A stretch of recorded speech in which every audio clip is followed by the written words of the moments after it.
Hey guys, welcome back to the channel. Wade here. So the Callisto protocol has finally arrived, and I have some mixed feelings about it. This is a survival horror game that was highly anticipated by all fans of the genre. It was developed by a studio called Striking Distance, which features some of the same people that worked on one of the best horror games ever made, Dead Space.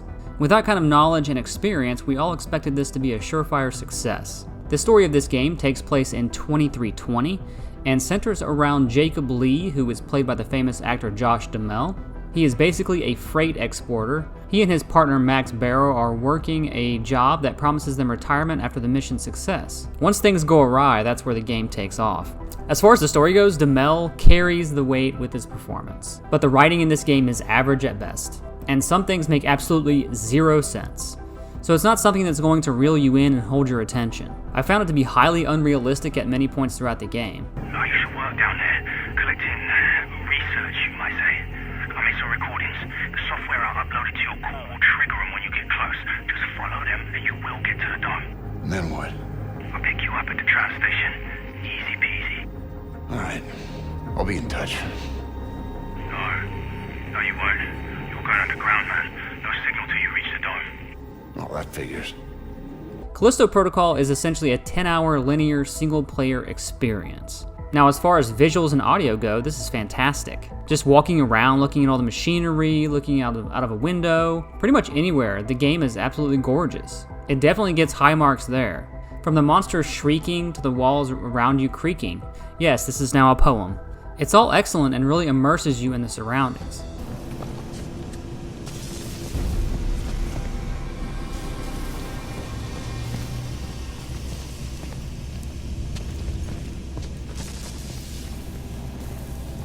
Big Hollywood actor in the main role, beautiful graphics, excellent sound design, it all checks out. But the gameplay is where things really take a turn. Well, the gameplay and the game design in general. Let me just hit on the latter first. The game design is questionable at best. Many parts of it, to be honest. The save system is basically broken. I can think of one time that was especially frustrating. Let's make that infuriating. I came to a point where I was close to a 3D printer to purchase upgrades, and once I did, I got on a moving platform where I was met with several enemies. Before the platform moved, I made a manual save just in case something went wrong. Once I died at the hands of the said enemies, the game basically ignored my save file and put me back before I even used the 3D printer. I was playing on hard, so I died multiple times, and every single time I had to repurchase the upgrades and wait for the printer to finish. This was very annoying. That is just one example that really got under my skin, and it comes down to the bad game design. Now this leads me to the gameplay.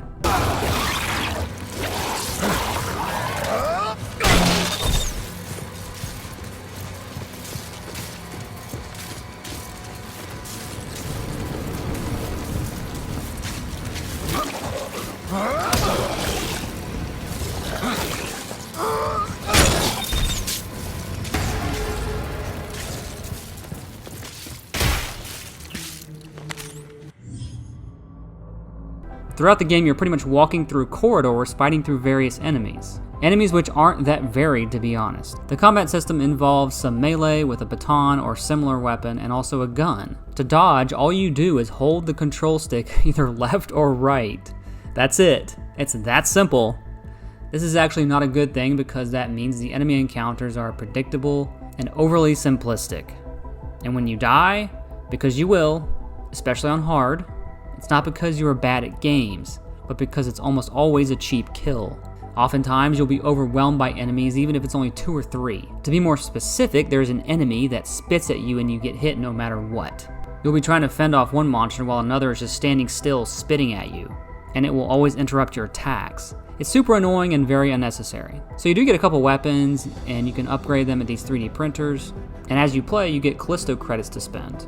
Even if you pick up some type of device that looks like it could be useful, you just sell it for credits. This makes the whole thing feel kind of pointless, and honestly, it's just a missed opportunity. And the enemies all sort of run together, and they're all very predictable.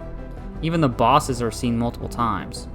There's not much in the way of variety when it comes to enemies and how you approach them. I don't think I've ever been so excited to start a game, only to be let down an hour or two in. This just seems like a game that would be a Dead Space love letter, but it ended up being an empty shell of the original Dead Space. Not enough true horror and not enough depth to warrant an entire playthrough. The only type of horror this game has are cheap jump scares, which aren't even that scary. The platinum will require you to play through the game on hard difficulty and find all the collectibles. These aren't difficult to spot, and they give you some insight into the world, so that's a positive. The power goes out and the door won't open?